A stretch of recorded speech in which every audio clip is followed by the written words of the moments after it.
0.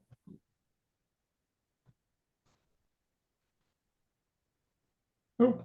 Welcome to FESIG, the free energy special interest group, where science meets spirituality in the quest for truth and knowledge to free humanity and transform this planet into a paradise. Hi everyone, hi. It is Crystal here. I have here our FESIG team, and we are all ready to start well, at this moment, we are starting FESIG's 102nd meeting. Today is the 6th of March.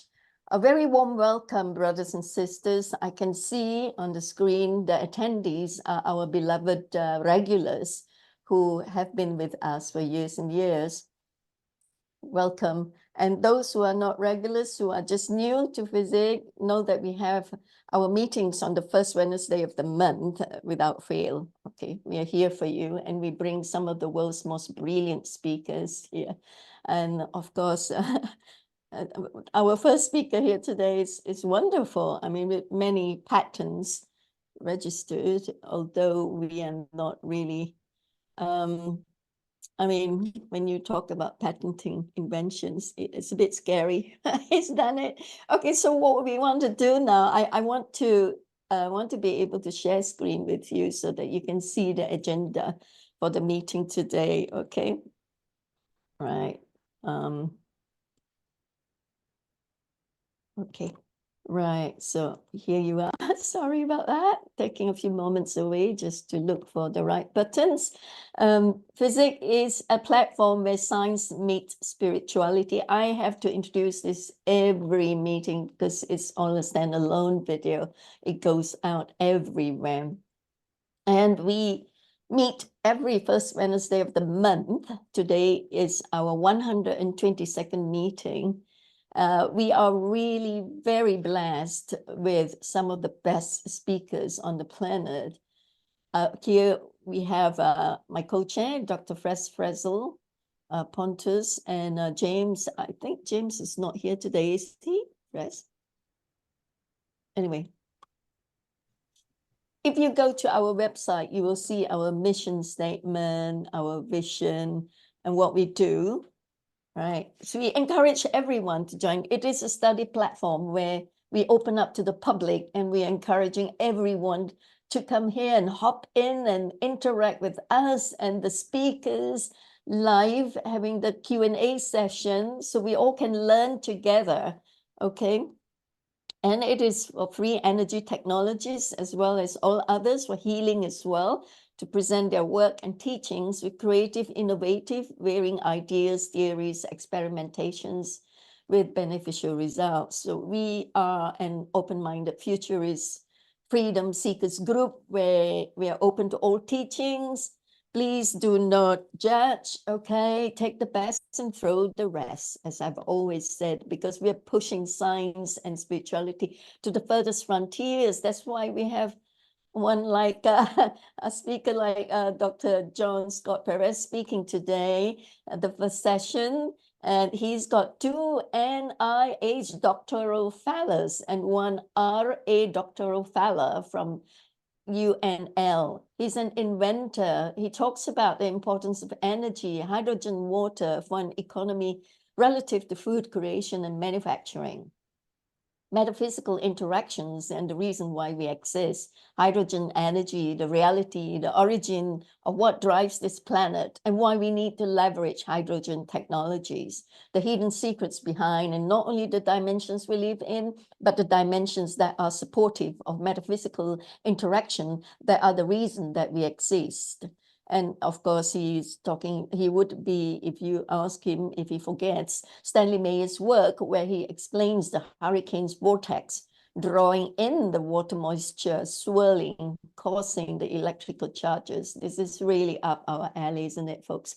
So, and then once Scott has finished with the Q&A session, then we adjourn to the next session where Carrie Cassidy, of Project Camelot returns to speak once again at FESIG, giving us the latest updates and disclosure intel.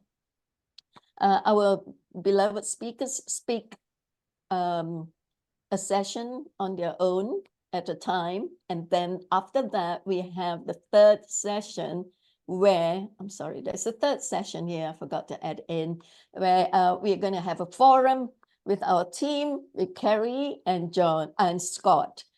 So Carrie can also begin with asking those impertinent questions that she's famous for doing with her speakers and her people whom she's interviewing, her whistleblowers. And then we will come in and have a forum, okay?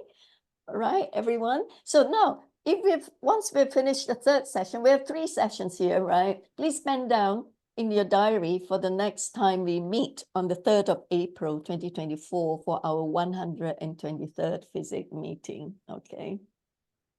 Right, so if you want to write to me, it's crystal@truevisionofpeace.com. And our website is HTTPS. We have just migrated to the new server hosting, which is an HTTPS secure site, truevisionofpeace.com/FESIG.html. And we got 3 channels. Okay, we've got Odyssey, YouTube, BitChute, and then we have a Telegram group as well. So it's just FESIG_group. Please join our Telegram channel because you can interact with our members and form study groups.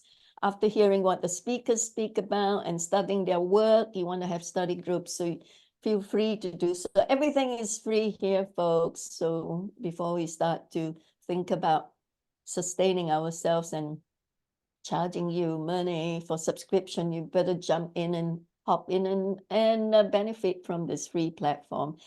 Invite your friends and everybody that you think is suitable and interested, okay? Thank you so much, folks. Right, thank you for bearing with me every meeting with that introduction. Just had to make it clear. Right, so we have, I'm going to introduce Scott, Dr. John Scott Perez. He pioneered the synthetic replication of chromosomes, the first in the world to have done that.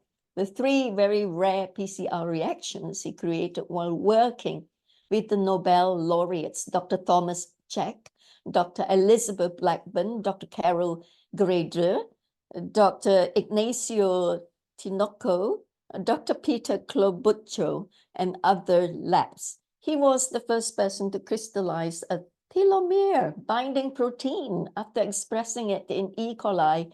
One PCR reaction he invented is used in tumor type diagnosis worldwide by oncologists to identify telomere length in tumor biopsies. And we heard from Jim Reed from our last few meetings talking about the telomere. The longer the telomere is, the younger you would be, the shorter is, the older you become. So aging comes in. So Scott is an expert in biological, radioactive, and fluorescent assay methods involving DNA, RNA, and proteins. How exciting. He invented the blockchain tracking of all forms of multimedia and legacy voice and VoIP data communications, which was patented by Verizon. But of course, you know, Verizon was in the headlines when he was there with them. And he worked with NSA, NATO, and well-known cyber events that were headlines while at Verizon. He recently invented the chemical reaction for the patented buoyancy power system engine, BPSE methodology, that leverages gravity and buoyancy in the production of bulk, hydrogen, and power. The patented BPSE methodology for industrial energy production using bulk hydrogen has significant relevance to atmospheric decarbonization methods that scale up while supporting planetary life by leveraging photosynthesis in complex sugar energy biochemistry that provides energy for animal life. He's also the inventor of Allicin V and 5 other vapor formulas tied to disablement of coronaviruses based on digital protein codes tied to protein functionality. Right, he created the technology in 2020 while suffering from the long COVID-19. And he cured himself. He went through hell himself, but he is brilliant and he came up with his own cure. right? So as I said, he has 2 NIH doctoral fellows and 1 RA doctoral fellow from UNL. Also has an MS in Master of Science in Chemistry from UNL, holds a BA in Chemistry, and a minor in Biology from Mercer University. Right, over to you now, Scott. Wow, that was some introduction. I'm flattered. It's a pleasure to meet you guys. And here I am. I'm in Tampa, Florida. I'm born and raised from Tampa, Florida. So I'm a native. I grew up playing a lot of baseball. And I played baseball. I was an athlete. I played baseball at Mercer. I grew up on the docks. So ships like tugs and barges. We're talking about it. We're like the phosphate capital of the world here, phosphate and sulfate. So there's a lot of movement of phosphate and sulfate processing. There's chemical processing, Cargill, sulfuric acid, phosphoric acid. It's very industrial here. And the port actually has its roots into the 1888 Spanish Armada, going all the way back. So there are celebrations here tied to that. But I grew up doing that. And when I was involved in it, one of the companies that my dad ended up working for was owned by a guy named Jim Spalding and Jim Cole. Well, Jim Cole owned AudioVox in the southern USA, and they formed a company called Reflectall Products. And Reflectall Products was a company that manufactured blended industrial coatings and cleaners and protectants of all types. So I was at Mercer. I came literally off the docks working with my dad to this company. And after working for them while I'm going to Mercer, I was a biology major originally and I shifted to chemistry. I'm class short of a double major in biology, but biology has a special place in my heart. I was pre-med, but a baseball player. So those things don't mix well because you travel on a bus all over the southern United States and you don't really have time for labs. It creates a huge, huge problem with labs in scientific fields. So I had to make a choice and I went the direction of chemistry. Well, while I was working in the warehouse in the summertime doing those kind of things, I was doing things like driving a forklift where on the end of the forklift, I could carry 55-gallon barrels of reagents. And then we had stainless steel 310 tanks, 200 gallons to 110 gallons. And these are blending equipment for toothpaste like Crest. Well, I spent a lot of time making things like Windex and car wash and Armor All like products that were of all types, right?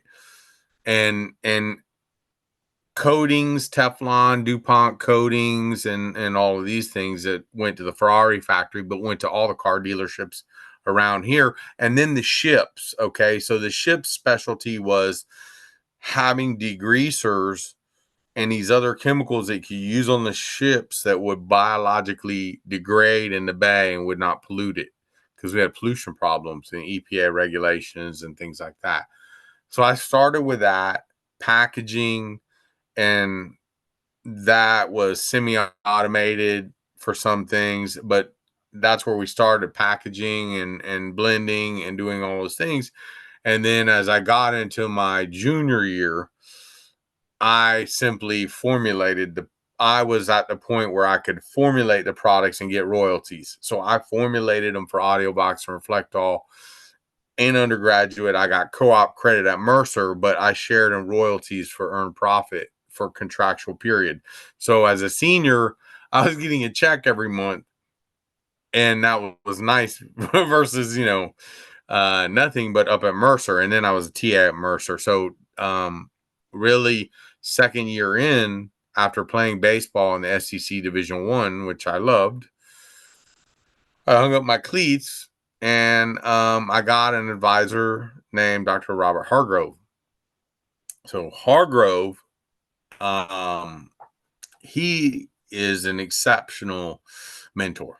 Okay. And the people around him were exceptional. They were great mentors that pushed me to the point where I've seen the sun. I saw the sun rise a lot in Macon, Georgia. Okay. Just sitting there doing differentials, blowing, over and over and over, organic reactions. Hargrove's a organic chemist. Organic reactions, or on and on with the differentials, physical chemistry, quantum, whatever it is. Those people beat it into me. So the people that were around Hargrove, he is the chairman of that department. He built it. Okay. He's U.S. Navy, Captain level 6, full bird. That's Ollie North level. Advisor to George Bush Sr. Of course, I didn't understand what he was doing, but he was doing things like testifying at the Pentagon in The Hague for the first Gulf War and analyzing in theater using different technologies. Okay. I'm trained on all the instruments, but things like he's looking at mass spec data. He's got cameras from the IEAE. He's got samples from the field. That was his specialty. Okay. And what he was doing in Bethesda, Maryland, and the other things were classified. I didn't know about, but he was my mentor. So the kind of conversations that I had with the man were at the organic molecular level in terms of toxicology, which he taught, or chemical moiety function or reaction yield, all of it. Then I've got another guy from U.S. Army, Dr. Crawford, was an inorganic guy. Well, that guy's bringing us radioactive materials. We're having a NERC badge, and I made uranium, pre-heavy isotope spin down from Arizona desert sand. I've tampered with all the samples that we got from Oak Ridge National Lab in Tennessee or Savannah River plant, and mentored on the spectroscopy or the simulation detection of the materials in an inorganic way. So I'm a rounded chemist, right? I've taken biology. I've been in the biology department, but I shifted over. So I've, done genetics. I've done the genetics lab work and all that undergrad, right?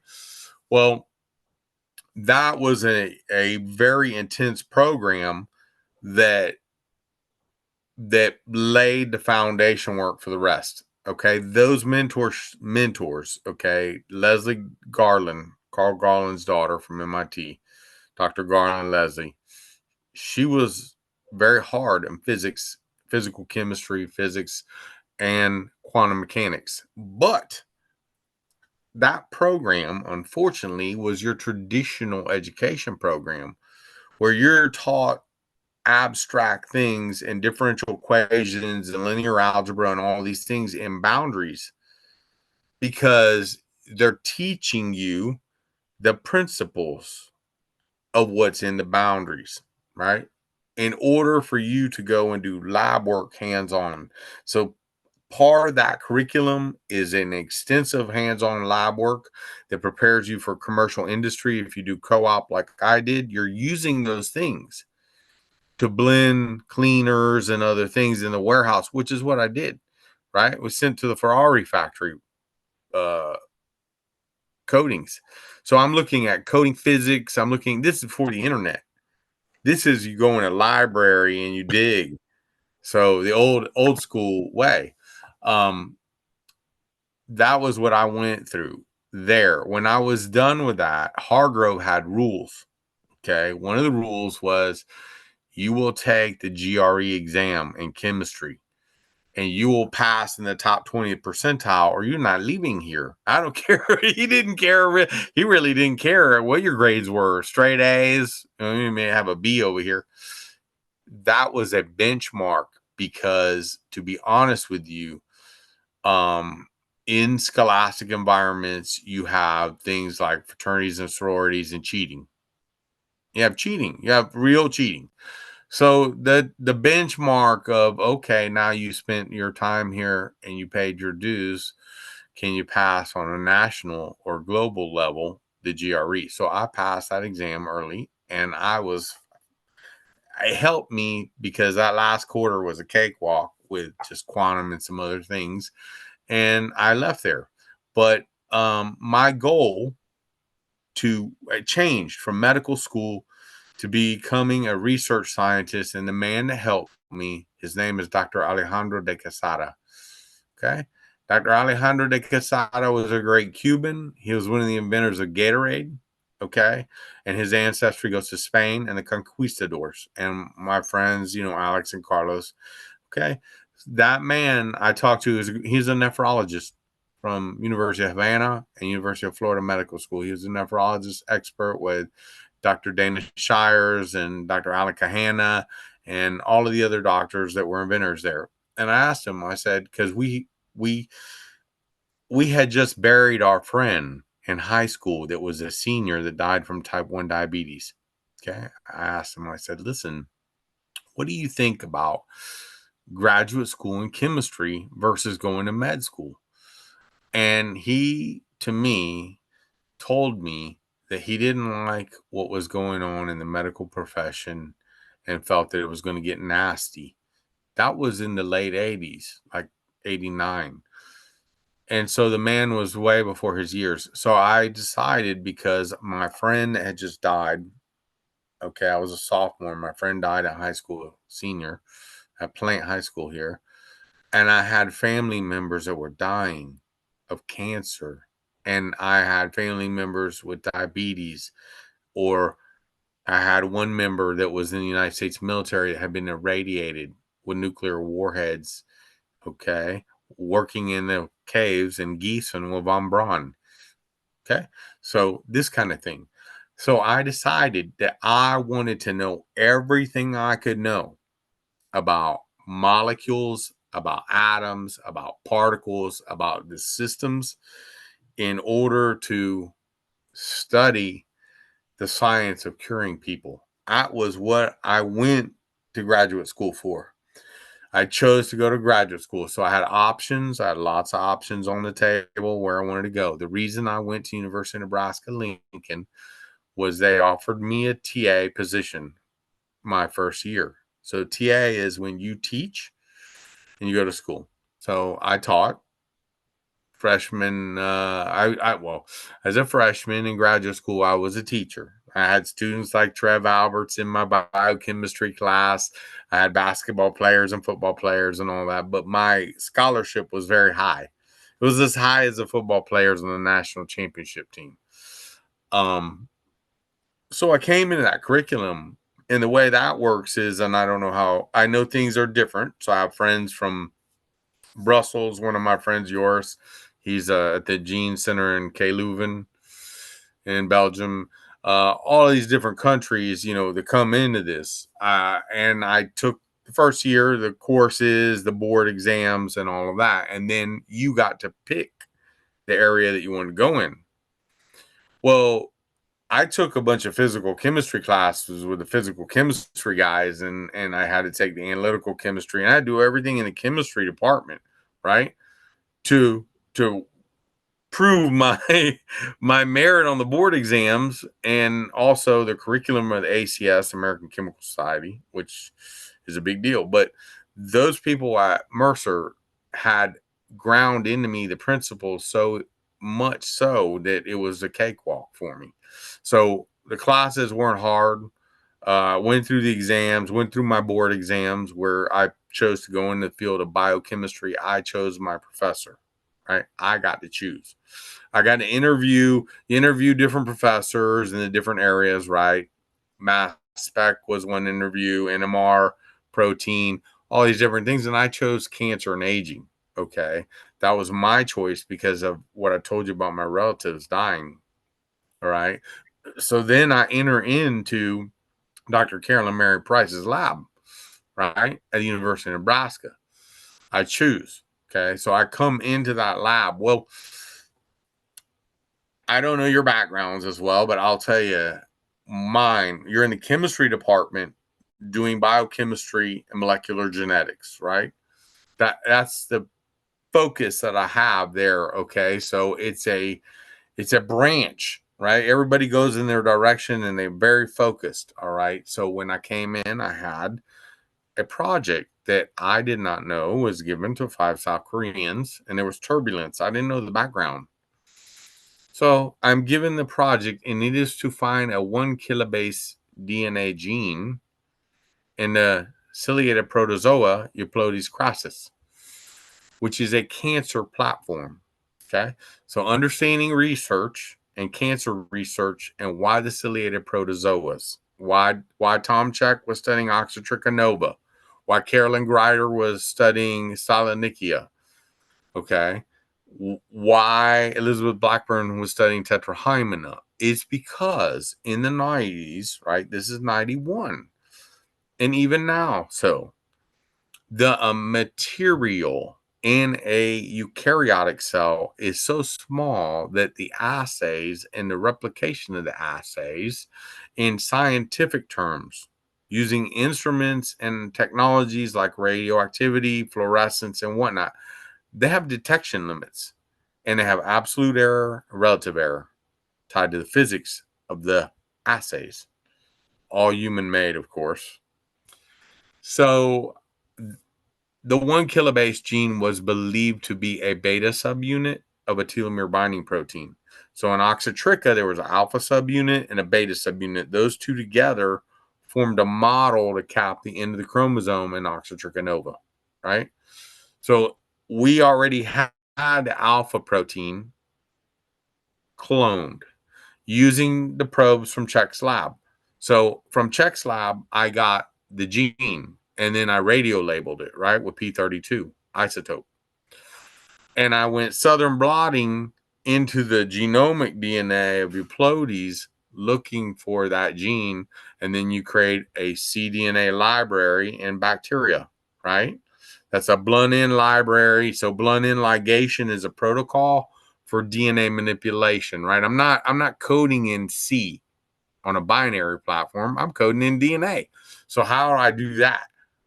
cDNA library, you transfect that cDNA library in a bacteria, you plate it, then you go and do southern blots on that. After you, if you can, you pull that clone out, you do other work like restriction enzyme work. All right. So RFLP work is a restriction fragment length polymorphism where you're fingerprinting genes. Well, this friggin' 1.0 gene was not high in transcript copy. Okay. There weren't a lot of chromosomes. In the organism, I talk about material and science. And so the problem with chromosomes is that you need material. So what do you got in humans? 46, 23 from your mother, 23 from your father. Well, in this organism, every gene was a chromosome. Okay. And there was a lot of DNA. So we could grow those in jars and then rip out the macronuclear DNA. All right. It was a platform. That's why Czech, who really founded the cancer research, right? UC Boulder. All right. He went in that area, right? So then he spawned off Carolyn and Greider. They're in his lab, right? They come out of there. Well, Oxytricha and that gene and the signaling on southern blot for a freshman coming into a lab, okay, I had a lot of failure for a year, and that's expected. And you're trained that is expected. So the importance of mentorship when you go in a scientific lab like I was in, you're going to fail until you become expert at your level, especially in this clean room environment. I'm cloning, I'm messing with DNA. You're going to learn clean room skills for transfection, for detection of transfection, for protein expression, for biologicals. And you're certainly not going to cough onto your plates when you're making them because you're going to see your bacteria from the cough. That's where I was. Okay. So I failed in that for some time. Okay. And then we got from Carol Greider's lab the 1.0 gene to go and use that one because Oxytricha was just too low. It was too low. Okay. So about this time, we get a PCR machine in the lab. It's the Fisher Scientific, the first one. And it's the one that came from Carrie Mullis. And we're using the Promega protocols and the other protocols. And David Gelfand comes to the department. Okay. Which was a blessing. And so the university This is very important, I feel, after going through the experience. The university would bring speakers in on Fridays in all the fields of chemistry. Nobel laureates from everything from mass spec to inorganic to polymer chemists from IBM to NMR people, every kind of, you name it, top cutting edge in the world. Okay. I had to sit through that with toothpicks in my eyes sometimes. 3-hour lecture on 100, reaction steps in organic chemistry that used to be 200 for the organic guys, all of it. That's my background, right? That's where I was. So I got to meet Ignacio Tinoco, right? I got to meet him and talk to him. Okay. I got to meet Daniel Nathans, okay, and meet the man and have a conversation with him afterwards, after his lecture in University of Nebraska Omaha Medical Center, okay, in a bomb shelter, which is what that place partly is. I had the interaction, and before these lectures, you got to come down and have a cup of coffee, maybe some donuts or cookies and talk with these people. And I did. Okay. Well done. I did. I used it to my advantage. All right. So what I did was I ran out and electrophoresed the macro DNA from the ciliate. And where the 1.0 kb was in the agarose gel, I cut it out. Okay. Then I use a Promega kit to purify that. Then, okay, my PI had the Allego lab from Becton Dickinson equipment down in the 6th floor. I use Allego. All right. Allego is a software package for designing PCR primers. And you're looking at things like binding constants, energy, enthalpies, okay, all of these things for annealing, right?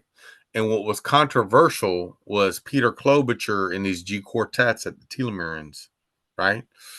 They were like, oh, these G quartets form and they protect the telomere and all of this. And yeah, they did some work to show that in vitro. Well, I had no choice. Okay. So what I did was I was designing a single primer. Okay. And in Carrie's PCR, you got 2 primers for each strand of the DNA for an allele. And you're using Taq polymerase and 4 nucleotides and magnesium, right?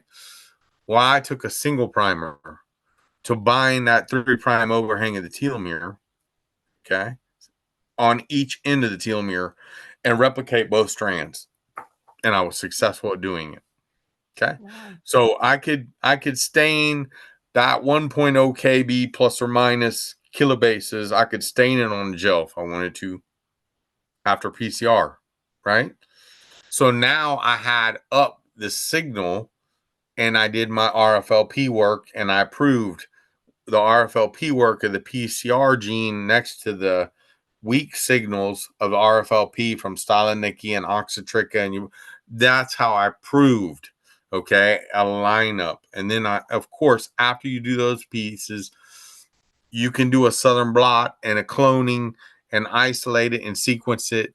And you got your gene. What it turned out was that 1 kb gene, which I got to and cloned and finished with the PCR and N, was a 5S ribosomal unit with homology to the beta subunit.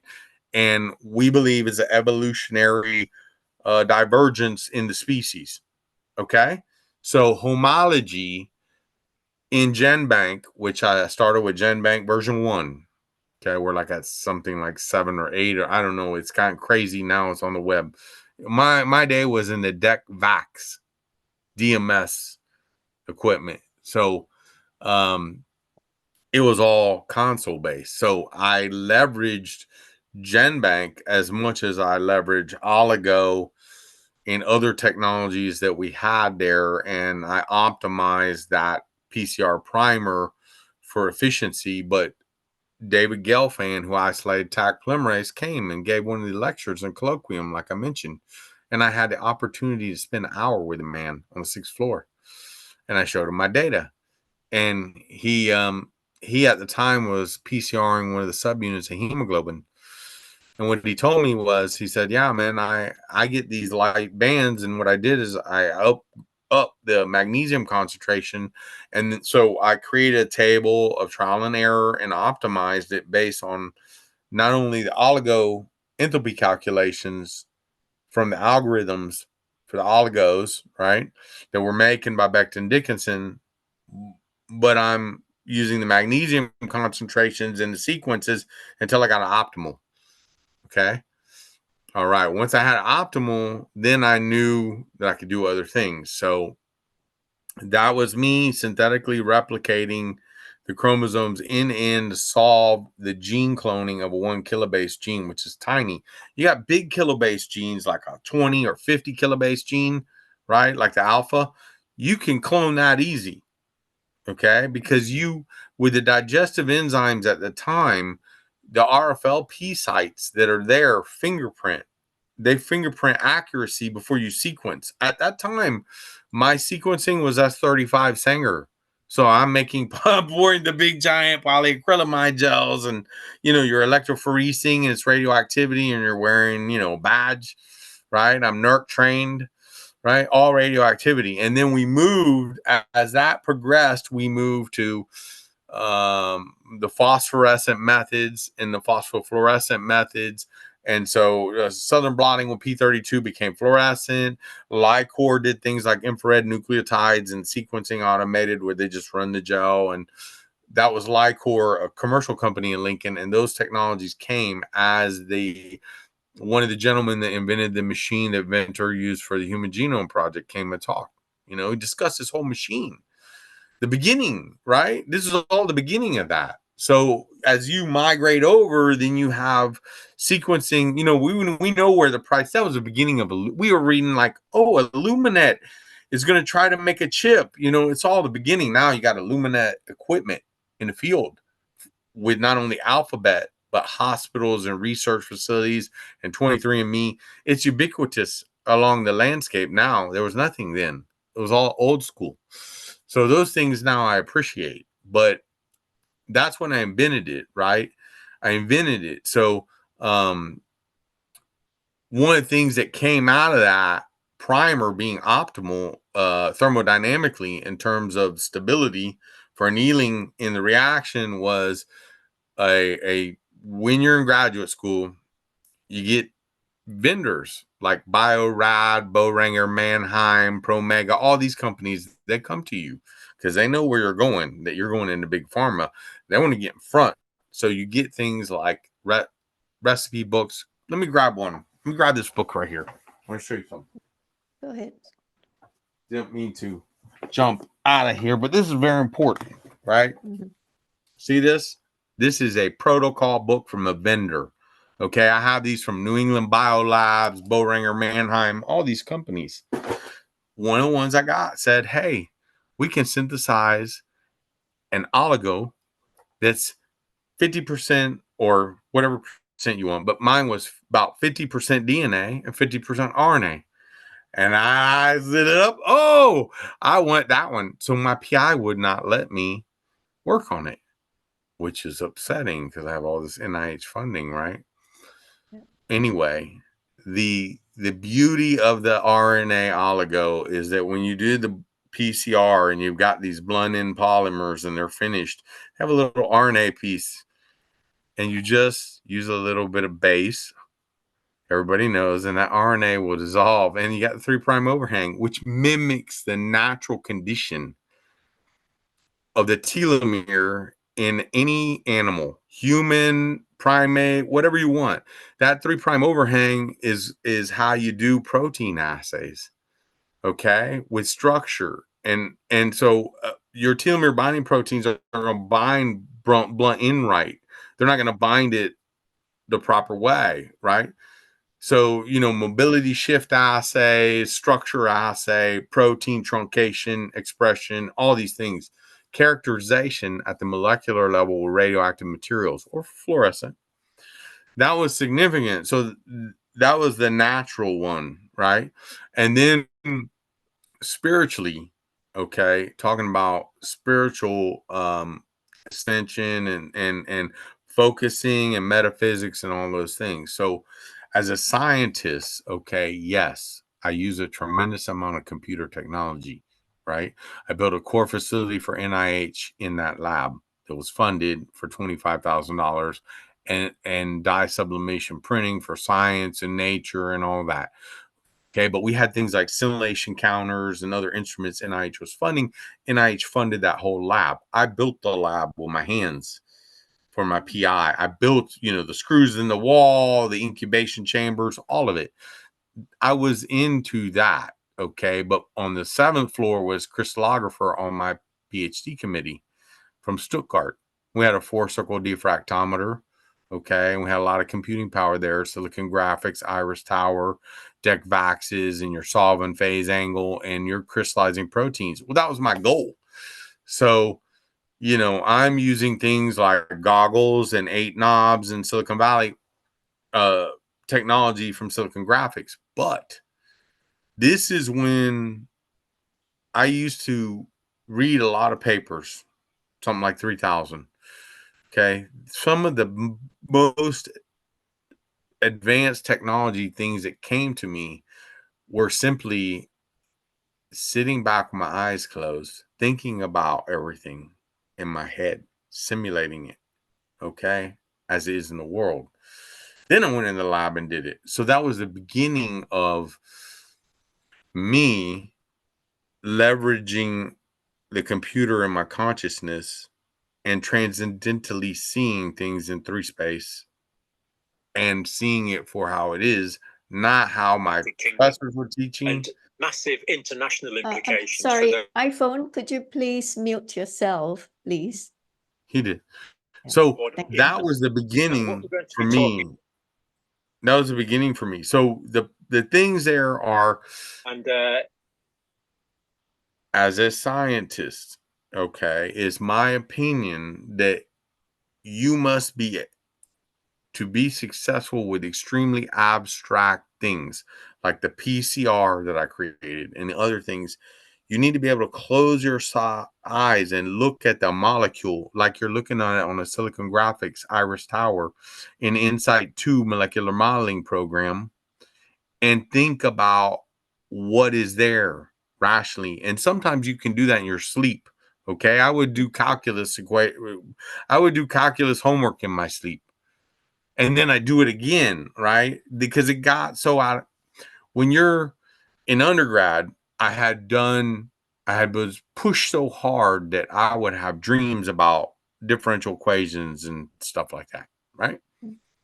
So I leverage that. Okay. I leverage it to my ability to think with my eyes closed and to render and to solve abstract and complex problems. So out of the PCR came the last one, which is that 3' overhang on the DNA, right? If I came with terminal transferase and built a poly A tail, right? Or poly A tail right off that 3', right? And build a poly A tail. And then I could phospholabel that if I wanted to. Or I could come along with a poly T oligo and phospholabel it, right? And then PCR just the telomere. Okay. And how do you do that? Well, that's a trick that Carrie never had, that I had. And that came from these thought sessions of transcendental meditation. That's what it is. Okay. To be honest with you, whether it was me it's freezing outside a blizzard and I'm sitting in the sauna or, over at the gym, or I'm just sitting there soaking in a bathtub, I'm thinking that way, or just lying down. What I did was the nucleotides in the PCR reaction for all 4 bases, I took 2. I took 2. And so the telomeres, if you look at them, they are repetitive. In Euploides crassus is T4G4, 2 nucleotides. So when I PCR'd, I just PCR'd with 2 nucleotides, and I just got the telomere. It's radioactive. I run in acrylamide gel. It tells me the length. It's a length assay. Okay. So why was that so important? That was important because if I take a single cell biopsy in a human eukaryotic being, I have 46 chromosomes. You know how hard it is to detect an anomaly in 46 chromosomes? Okay. It's nearly impossible. So, you can look at it with electron microscope or scanning tunneling or force microscopy, but it's not easy. So the point there was in adults or children where their cells are dividing quickly in children, I take a single cell, right? I do a telomere PCR on it, and I can look at cancer tumor signatures from cancer cell lines that are known. Telomere link, right, is an immortal signature of the type of tumor or cancer cell, what flavor it is. It's a signature of the cancer cell programming. And this was so early on that it was, here I am fighting with the same people over and over again. Check. And so as I'm doing that, I moved on. I didn't get kicked out. I moved on to protein expression in E. coli using XGAL and the protocols for protein expression and folding and characterization. And that was controversial. So Tom Check was working with Steve Schultz at UC Berkeley, and they were after the oxytrica alpha protein crystal structure. Well, I wanted to do some crystallography myself. So I went in to the expression of the alpha protein and then cassette building on the expression platform, PTZ, in E. coli. And I built a cassette, and then we did things like truncate with telomere, inserting RFLP sites with a primer and truncating the protein and expressing it, folding it, and characterizing it, Western blot, immunoblots, antibody assays, all of it. But mobility shift was a big one because these proteins bind telomere sequences. So I was characterizing with mobility shift the folded protein from my expressed bacteria versus what we pulled out of the ciliate. Okay. And I'm on the mark. I'm folded. I have functionality, and I had things like dimers and trimers, but I solubilized the protein after 10 years. It was insoluble. So when they tell you like dissolves like or organic chemistry, these proteins were full of lysines. Okay. The significance of that is a lysine is a trigger point for phosphorylation in biological system, in protein, function, in geometry, in 3-space, and what is done there. But also, you might laugh, lysines, arginine, and cysteine, okay, and proteins at the time were affiliated with snake venoms and bee venoms and other things, and there was no data. It's not like now where I can go out and do a Gen-Bank blast and come up with meaningful results. So that came from hard copy digging through Knight Ridder, through libraries and interlibrary exchange in the papers that I found. Well, that was a key secret in solubilizing the telomere binding protein, because it was in basic solution, because it wasn't phosphorylated, because it was grown in bacterium folded there. And it turned out to be basic buffers, right? Basic buffers and things like that. So Czech lost his mind. He was like, oh, controversial science. And now you got a Nobel laureate with a big chip on his shoulder, right? Well, that started the ball rolling. And then my PI, when I have to give her credit where credit is due, she was, why don't you dialyze it down from pH 11 to 7? Because we're having this argument with Czech and he's going crazy, and we're having the philosophical pH balance argument, which was stupid in terms of physical chemistry, is completely accepted to have pH changes in 3D-dimensional protein structure and the thermodynamics thereof, specifically delta G, and it gives free energy calculations from thermodynamics for temperature, entropy, enthalpy, all of the things that make a thing. So I had that unfair advantage, but I went and did the dialysis thing. Well done, Scott. I'm sorry to interrupt because we're running out of time and you hadn't got to the free Okay, well, I'll energy go part quickly. yet. But it's amazing. It's fascinating how you are piecing together all these discoveries and cloning the gene, the KB gene, and all that, Yes. and splicing the telomere and the proteins, binding proteins, and that. So when you did all that, right, you discovered Yes. that, you patented that, and No, I how didn't patent did you that. put it That's the together? problem. It Oh, didn't get patented. So, long story short is when I did the dialysis, I got crystals. And that was, check, Schultz and Czech went berserk at that time.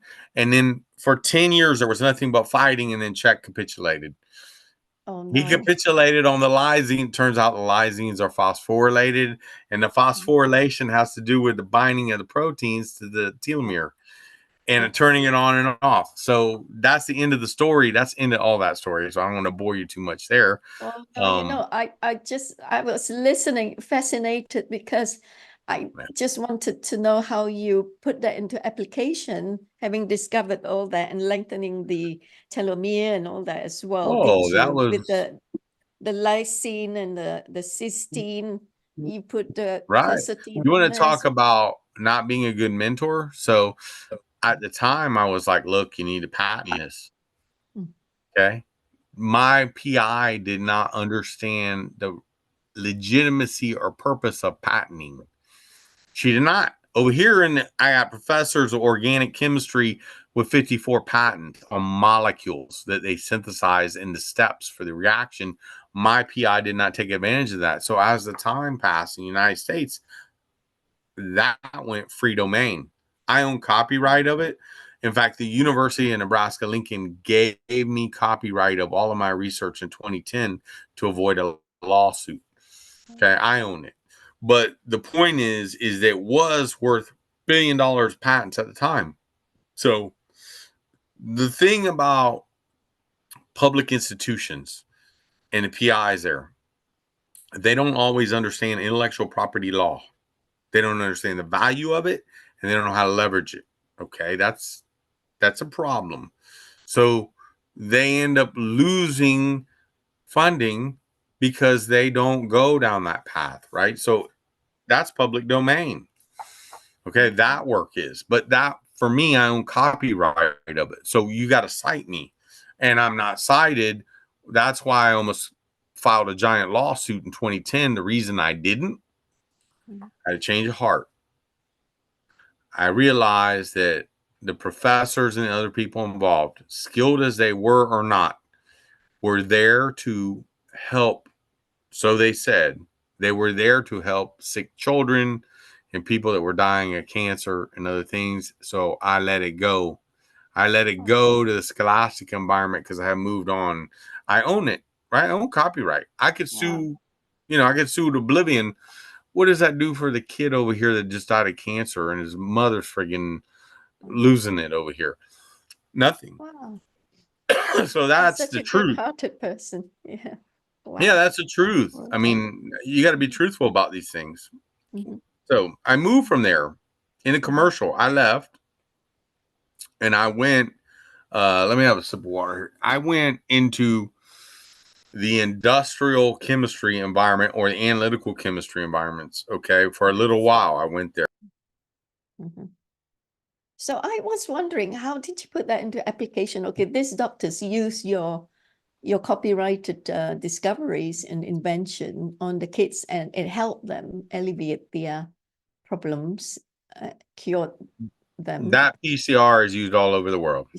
Yeah. Single Okay. cell, Tilo Years, Stella, all these people, they came behind me. I'm the first. Okay. I'm the first. But that protein work that I did with the crystallography and, that those crystals were put on the 4-circle diffractometer and spun 10 degrees looking for phase angle and all those things stay with me forever. I just went because I'm a chemist. When I left there, right, there were no jobs. There were no jobs in Tampa, Florida for a guy doing cutting edge molecular genetics. We didn't even have Moffitt Cancer Center here. So where did I go? I went first into an analytical lab where I just did a ton of graphite furnace and atomic absorption on metal analysis and certified the whole lab for the EPA and DC. I did biological testing. And to be honest with you, that was in Sarasota. I was driving round trip 120 miles, right? So I moved from there to another lab, which is Amely Motor Oil, and 4 Arabs that own the company. It used to be called Petroleum Packer. Now it's called Amely. It's on the Amely Arena here, Tampa, Florida, where the Lightning hockey team is. Right. And I basically, because of my computer skills, I wrote and rewrote all their manufacturing limb system in their lab. And then we're talking chemistry. We had 100 tanks. We're doing, again, oil blending for mobile, Citgo-Fina. Okay. Those are customers on the global level, Mobile One. But brake fluids and things like that on a scale in a building that's bigger than American football field. Okay. So I went back to that. Leverage my chemistry skills. I don't have to do biochemistry, just leverage them. And I did. Right. I did that. Are we coming to the topic of the importance of energy, hydrogen, water? Because that we promised the audience on that one. So after that, I did a huge amount of computing technology for many years. I was hired out of there by the CIA, worked for the CIA creating encryption. I was on the team that created encryption for the United States military and government. Hardened cipher.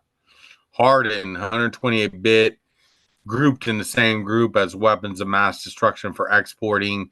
People like Phil Zimmerman, all of them. I saw Phil Zimmerman, MIT, is bailed out of jail. We got him the job at MIT. Okay, so who did I work for? Who's the boss of that situation? Director of the CIA, John Deutsch, who's a physical chemist at MIT, by the way. Okay, and the other physicists that were there were from Brookhaven. So I did extreme computing there. I moved from there into a illustrious career with local exchange carriers. I code in 35 languages, global data networks in the world, right? Wrote the blockchain stuff, Ed Snowden, all of that. Well, in that Lex, okay, it came to be that the C-suites of Verizon and, they had a concept of the Internet of Things. And one of my colleagues, by the way, was Vint Cerf. Vint Cerf was my colleague at WorldCom. We had discussions. But the Internet of Things was the C-suite version. And at 4G LTE, we didn't have enough three-phase power to light the lasers for the fiber between the cell sites, right? And I began to see things in the surveillance analytics of the AI that I could see companies folding, or I could see companies like Highwoods Properties or Simon's Properties shutting down their communications. And I'm looking at it from that perspective. But as a professional, I know the business. So I look at things like infrastructure costs, sales costs, all these things. Even though I'm in technology, I'm looking at these problems. I had the freedom, after I proved myself in a number and myriad of crazy projects, including the one that Snowden ran out of the country for, with blockchain, and call data records. I proved myself. After that, I have permission, right? So I'm working at the more Wall Street impacting things. You understand? Quarterly impacting things that change the waves. The whole reason that Verizon bought WorldCom was because I was part of a team that established $100 million a year contract with Publix Corporation. Okay. And I was involved. The Snowden thing was a $38 billion migration of an SS7 network. We're not talking pennies. We're talking billions of dollars. And when you're at that level, if you are not executing at the highest level, you will not survive long, because down to Wall Street reporting in a public company is job impacting. So what I saw was that energy was eating into the margins of our resold communications products from everything from your cell phone to the internet, 75% of which we controlled globally. Okay, private and consumer business and military. So when I saw that, I started with that in 2006 before Verizon even bought us. When it got worse again, I'm looking at this issue. I had been working since 2006 up into 2014 on things like what can we do with solar? What can we do with natural gas? What can we do with hydrogen? How can we fix physical plants to optimize why it is we're coming off of copper in a physical plant and going to fiber, and what the game plan was for the C-suite reporting to Washington, to Wall Street. All right, quarterly and metrically gauged there.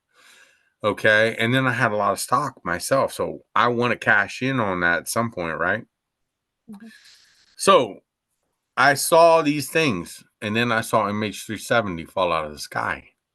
Okay, and as that happened, the same kind of transcendentalist metaphysics and the spiritual thinking that went into all the patents, because I have a bunch of patents on Verizon, including this one, all of that, okay, that I applied to all those things. Okay, that's where blockchain came from. It came from double buffering in video game code from the 1980s and dynamic memory allocation from CC++.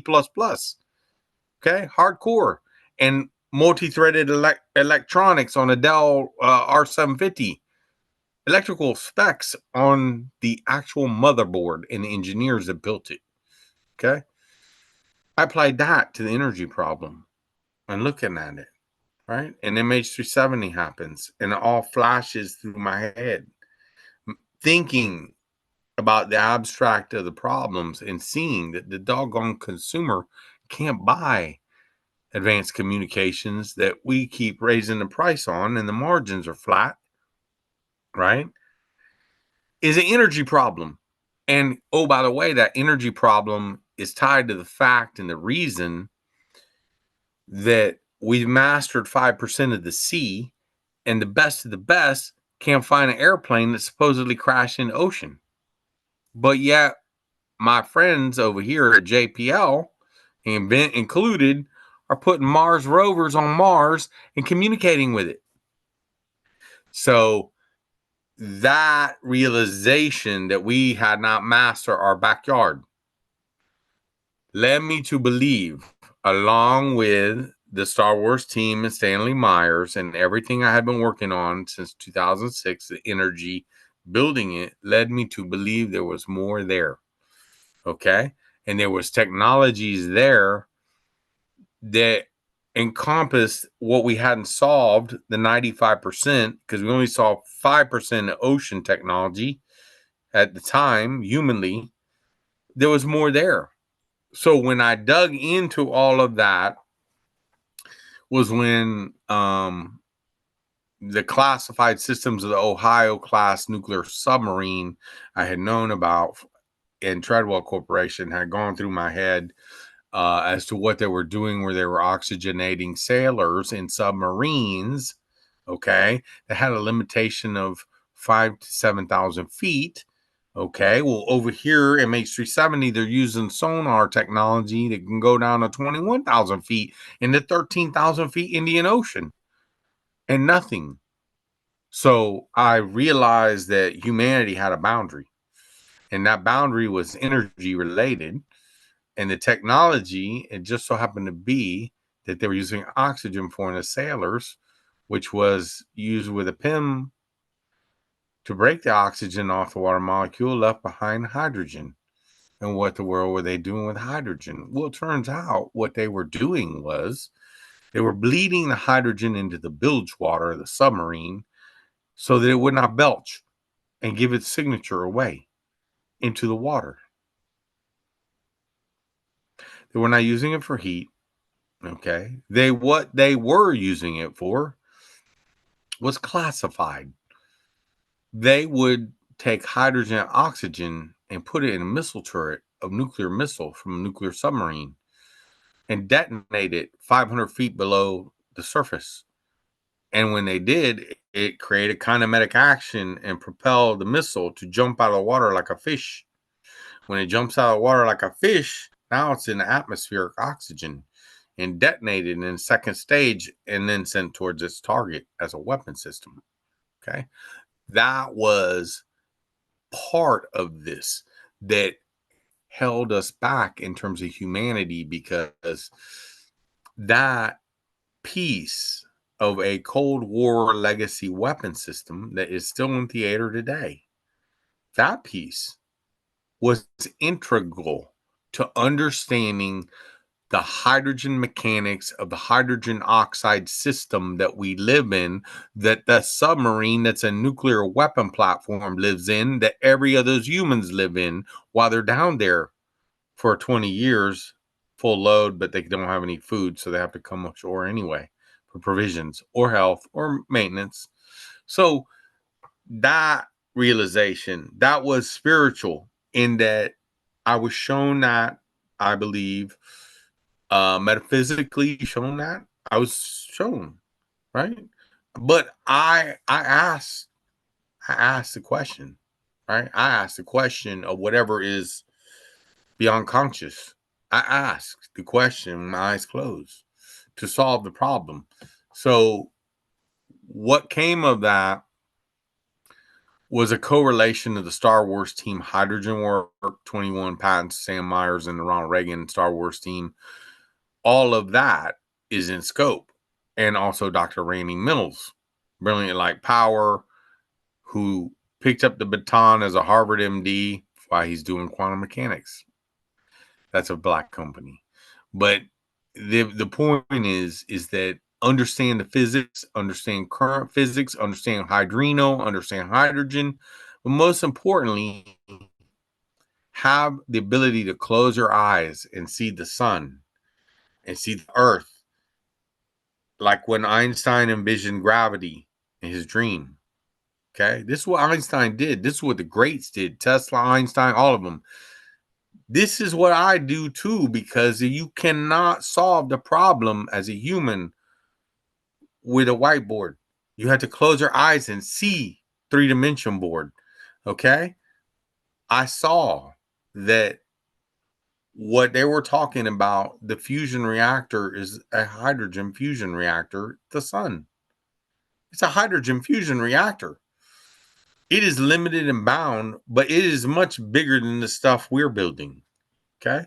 So it powers the solar system. It powers this planetary system, and specifically the exchange of those hydrogen energies, which are quantum and they are kinetic, classical and quantum physics.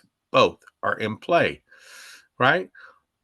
The earth and the oceans are 70% water. They are a solar array. Okay. And that energy transfer in the hydrogen oxide system from the hydrogen fusion reactor is what introduces the weather. And without that weather, you're not feeding water and nutrients from that 70% to the plants, which run on a hydrogen oxide system, and energy. All of this is energy transfer from fusion onto the planet. How does it run? Guess what? Those plants are running DNA AI codes for their design. A rose is defined code-wise in its DNA. An orange plant or apple tree are defined by the DNA. That's the elegance and beauty of the system and the phytochrome systems that are transferring photons of energy and taking the water that's coming from the weather system and the hydrogen oxide system and making glucose sugar and other things like starches and all the other things that are manufactured are running on DNA AI code. But it's energy into the system transferred from the fusion. And so it's an elegant beauty thing that the Star Wars team had come accustomed to, that Dr. Randy Mills had come accustomed to, that science had been studying forever. Okay. Forever. So realizing that energy system was there. Okay. I figured there was a value add to the energy problems we had in communications. right? Or the energy problems we have with manufacturing or water. Water was a byproduct. These are problems that plague civilization, modern, because our ways are antiquated and we have to, as humans, economically or civilly, we have to smoothly transition from one thing to another. Because if I tell you that all that stuff you just spent your money on in your company is worthless junk, you'll lose your mind. You'll lose your mind, but you'll also declare bankruptcy and be insolvent. In civilizations, that leads to decline. So to go from hydrocarbon to hydrogen, or go, you know, the concept of the small modular reactor was born in the nuclear submarine. It can only go 5,000 feet down. We haven't even mastered that at Marianas Trench at 39,000 feet. That gap shows you a technology gap where humans don't have the ability to work at that depth. Okay, we can't build power plants there. We can't build subs of the nuclear class there. We can't do these things. That tells you that, to me, the MH370 trigger showed me metaphysically humanity and our limitation in an area. That inspired me, right?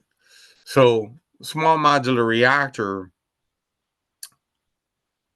is not like 3 Mile Island or conventional nuclear, right? 70 years ago, when we had the Nautilus, it was launched as a nuclear submarine and weapon platform, right? After the Manhattan Project and the bombing, right? But it's a weapon platform. And then we have Nimitz and other classes of submarines. So that technology over the past 60 years has evolved and is safe as far as the U.S. Navy and NATO allies are concerned. And they've demonstrated it on an industrial level, right?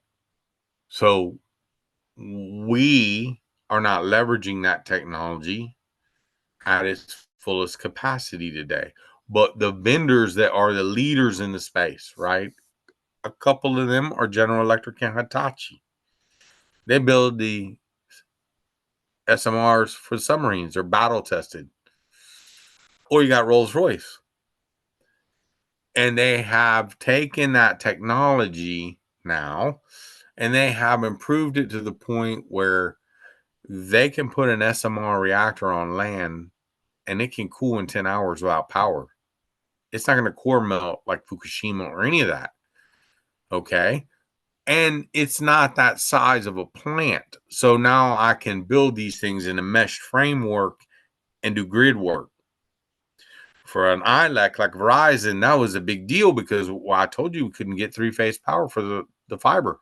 How are we going to do LTE 4G, much less Internet of Things or 5G? How are you going to do that? You don't have the power. And the same thing with vehicles in the unions and the physical facility. You've got all kind of industrial equipment, right? And $125 million fuel bill, right? So these things are abstract, metaphysical, big picture type things. And in the beginning of that, I first wrote the white paper saying that civilization had a problem with the era we were going into because we wanted to put Internet of Things and smart technology everywhere, sensors and automation, PLC, manufacturing, robotics, the whole 9 yards of AI. You gotta have a lot of energy for that. It's not just going to serendipitously happen. So that problem, and then seeing the consumer of our technology that we're reselling not buy our technology because they couldn't manufacture, because they either did not have the resources, rare earth metals or whatever you want to call it. They didn't have the energy to do it at a margin rate that could be successful, right? And where does that come back to for the United States? The labor that we put offshore in India and China and these other places, right? How can we compete against them? They're burning coal and their labor prices are dirt cheap, and we can't even have pure water in the West to grow our farms. These are the intellectual problems that you want to be able to solve in the C-suite of a company, which is where I was dealing with Wall Street. This is the level I'm at. I'm having CFO conversation, right? Or CTO or SVP conversation, because those are the things that take your company and evolve it and generate revenue in a $239 billion company, which is what I was in. Otherwise, forget about it. If you're dependent on the shelf and somebody else, you can't push the envelope. Well, Scott, that in fact we is don't a have much flaw. time left because we need to do Understood. a Q&A, and Understood. Terry will be jumping in anytime now. I just wanted to share screen on your website. So when you have a bit of time to develop on this website, when you're Yes. talking about Oh, hydrogen, yeah, I want the audience to be aware that this website Click, is in the click. process of being constructed, right? Is that it? No. Click on 4 electrons, at 4 electrons right there. At 4 electrons. Click on that. At 4 electrons, this Yeah, one, yeah. click on So that. you Yep. have your writings Okay, here that now people can this dig into. Yeah. this is a knowledge base, and see that there are 3 patents there. So I have 3 patents in hydrogen. There's an equation, it's stoichiometrically balanced, and it defines the hydrogen system. The value add is that the water is held to the earth by gravity. Okay. That gravity is a force. Without the gravity and the water being held, the hydrogen systems, you don't get plants. So can you do work with gravity? Absolutely, you can do work with gravity. That kind of work is osmosis in the ocean, okay, in a plant where you're producing water offshore at 40% more efficiency than a desal plant on the shore. When you're in an industrial environment and you have 40% reduction, that's a massive reduction when you're talking about millions of gallons a day of water, pure. That's been resolved, okay? That's been resolved by many companies, and many companies work in this area, right? But that was resolved on the nuclear submarine when I was creating oxygen, wasn't it?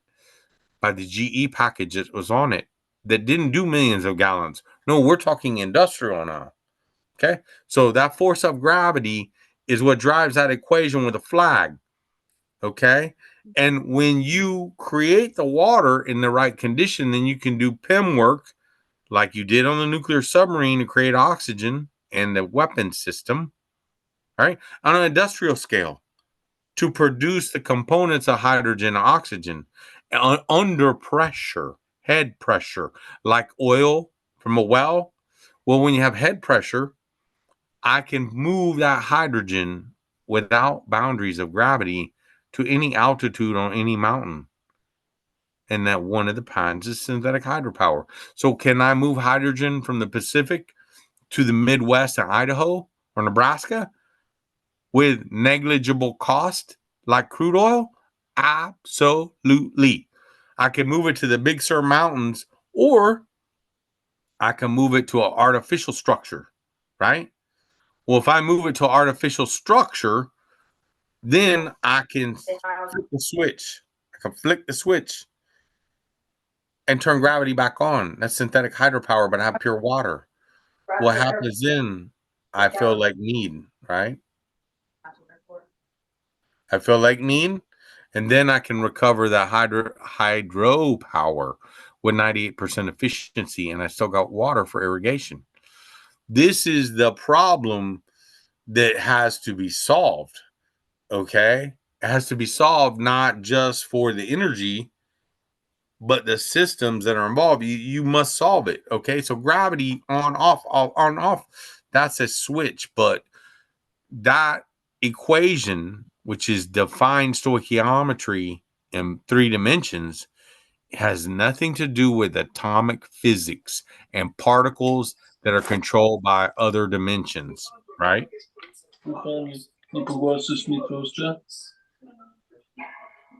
That makes sense.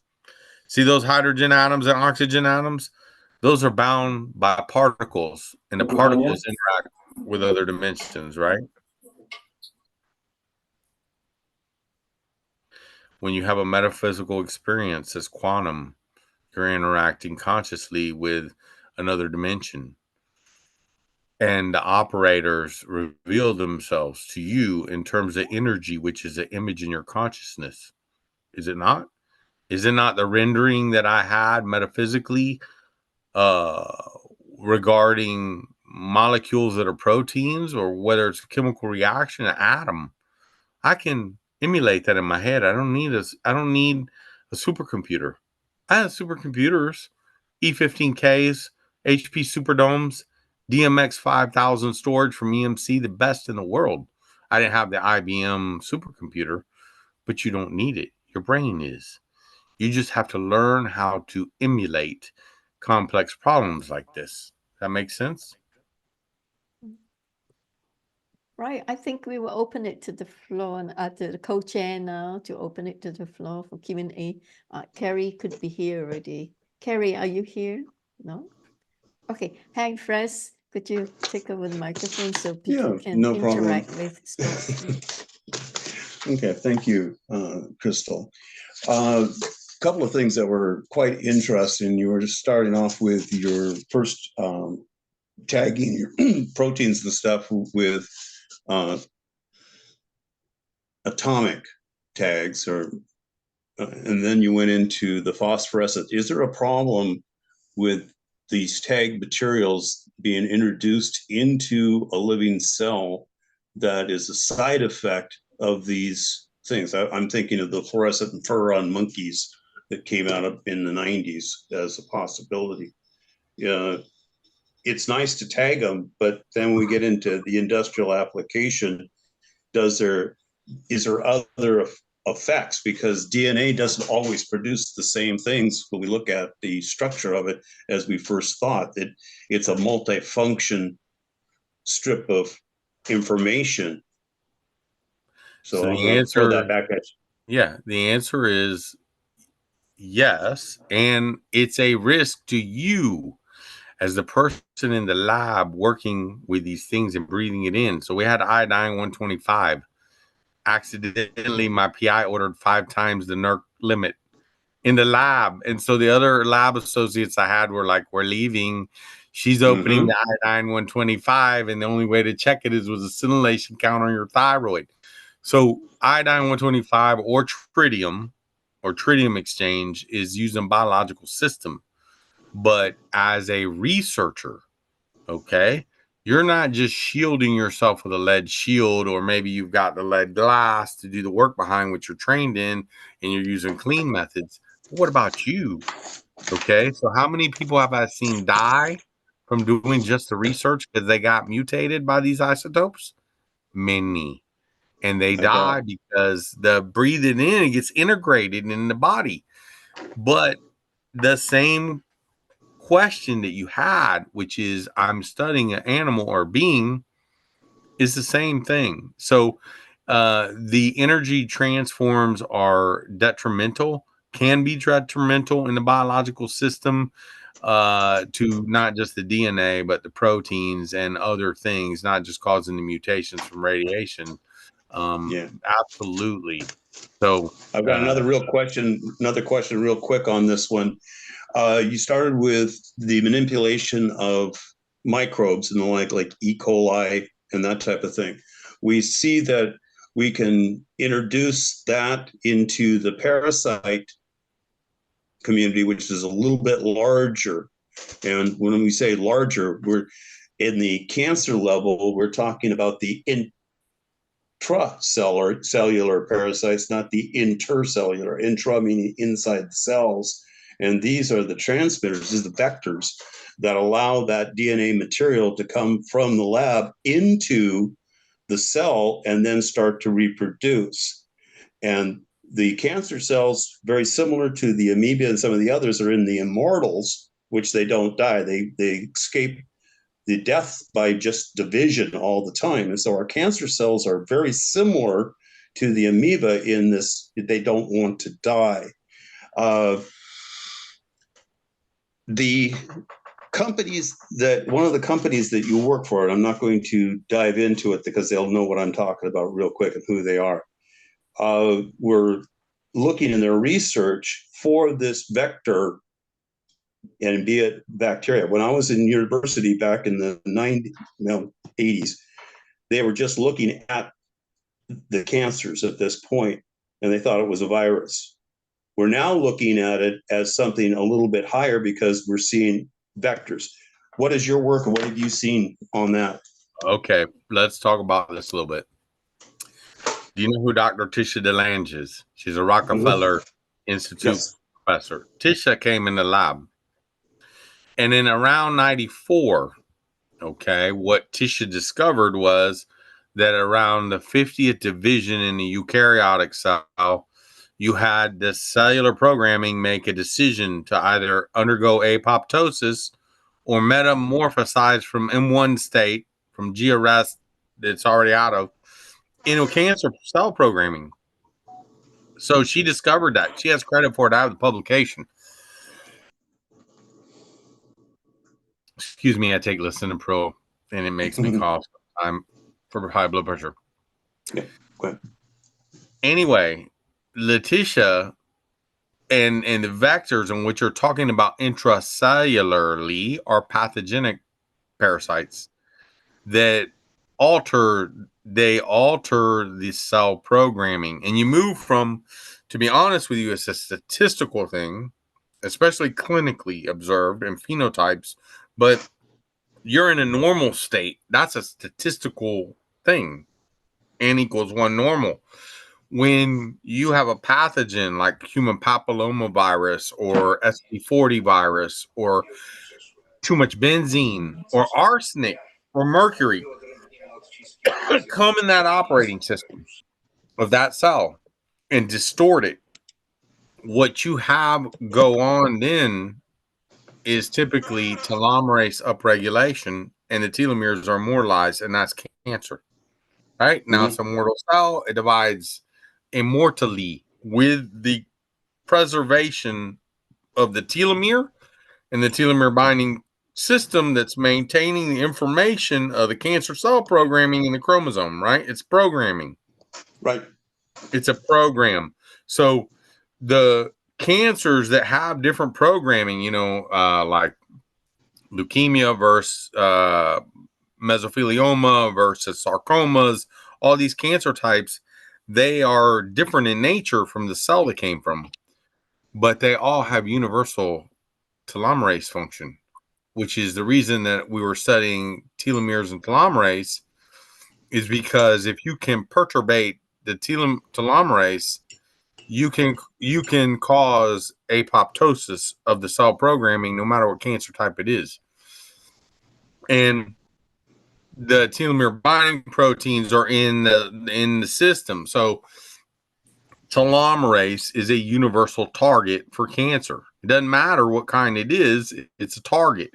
So if you can hit that target, and it doesn't matter how you can do it without damaging adult cells, which are on G arrest, then you have a cancer therapeutic.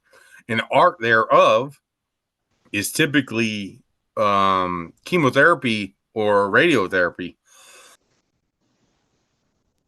That's the practice of the art of taking a chemotherapeutic and targeting the cancer cell and not damaging the adult stem cell and G arrest of the organism, right?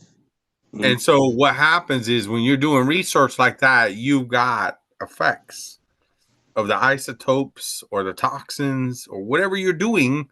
There are effects. And so you need to understand those. You need to understand them at the physical chemistry level, atomic level, and particle physics level, if you're going to have success in the real world, because the real world passes judgment in big populations. So, if I have something I do in monkeys and I don't study it right, or I let it pass through to humans in a clinical environment, and I get through the protocol, the FDA or the ISO or whomever it is, and I make it past the hurdles, and I go into the human population now, and I see big data, and I see the statistical impact, right? Then I might say, what in the world are we doing? SV40 plasmid here is causing cancer. There's a reason, and the reason is the mechanics of how the chromosomes and the information and the system of a cell works, how separation of chromosomes work, the origin of information, what is controlling lineup in metaphase and or I'm going to interrupt. mitosis. Right. I'm going to stop you right there because I'm going to get something for our audience so they could go, aha. Okay. We just went through with the COVID. We went through this RNA DNA test.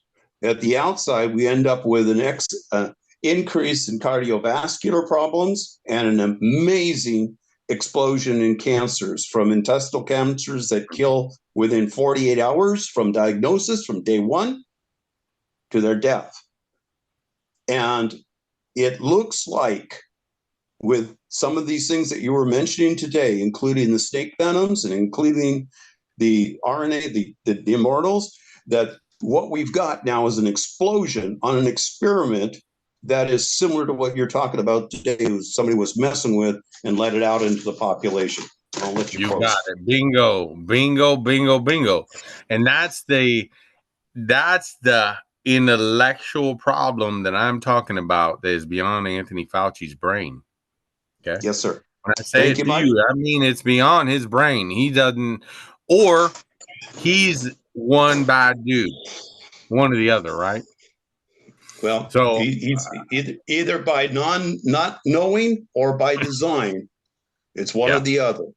And I'm going to turn it back to Crystal, and I want to thank you for letting me walk you through to that point. Thank you. Yeah, no problem. Anything you want. But that's true.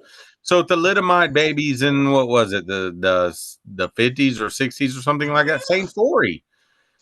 Mm-hmm. Or Teflon fever with the frying pan coatings, when they didn't have it right, and curing. Just society and civilization has been watching this, for so long. Okay, I see Carrie's here. Crystal, the floor is back to you. Hi, Carrie. Thank you so much for bringing Scott to our platform. Welcome to our 122nd meeting. It's so good to have you here back with us, Carrie, today. Yeah. Oh, Scott, it's amazing what you're talking about. Well, we had it recorded, and unfortunately, folks, we don't have time for Q&A. Carrie's here. But Scott's staying on, okay, are you, Scott? Are you staying on? You're not too busy, I will stay on for after Carrie, and then we can socialize whatever you want. You just ask any question you want then. Yes, because we have a third session, okay, where you and Carrie will be talking, like in a conversation, catching up with each other, and we will be interacting with you as well, the FESIG team here. We have regulars here who are really hot on the pursuit of knowledge and truth from the two of you. So we are so lucky and blessed to be with the two of you here tonight at I say tonight because it's my nighttime here in London, and most of us are in Europe. Well, of course, the US, and we have Etam from somewhere else as well, far away in the middle of the night, staying up just to listen to you. So there being no other business, this meeting, the first session of our 122nd meeting is now adjourned to the second session. And folks, don't be too disappointed. You can't get a chance to ask Scott a lot of impertinent questions that you had prepared, because we're going to get him back, right? Scott, would you come back to speak at FESIG? Because I know you have a lot to share. So much. Sure, absolutely. Wonderful. Thank you so much. Perhaps you can come back in our next meeting, the first Wednesday of the month. Every month we have our public meeting. You can come back next month. Is that all right with you, Scott? Yeah. Which will be on the 3rd of April. 3rd of April, possibly. Yeah. Possibly that's Easter, around Easter, but yeah, possibly. Just let me know. I can put on my calendar, and I'm I will Really like continue to do speaking engagements and discuss things with people, especially with Allison V product and all of that. Okay, because this Sure. what I described to you about the protein things that I've done, I haven't even gone into this, how this came to be and the reality of it. So yeah, I can come back, no problem. No Yeah, problem. we're not going to Anytime. miss that out. I mean, you gave me 3 Right. websites. Carrie did as well. So we're going to explore that in the next meeting, okay, with you. Okay. Right. So there being no other business, now this first session is being adjourned to the second session. Now, thank you so much, Dr. John Scott Perez. Thank you. Okay, we can stop recording now.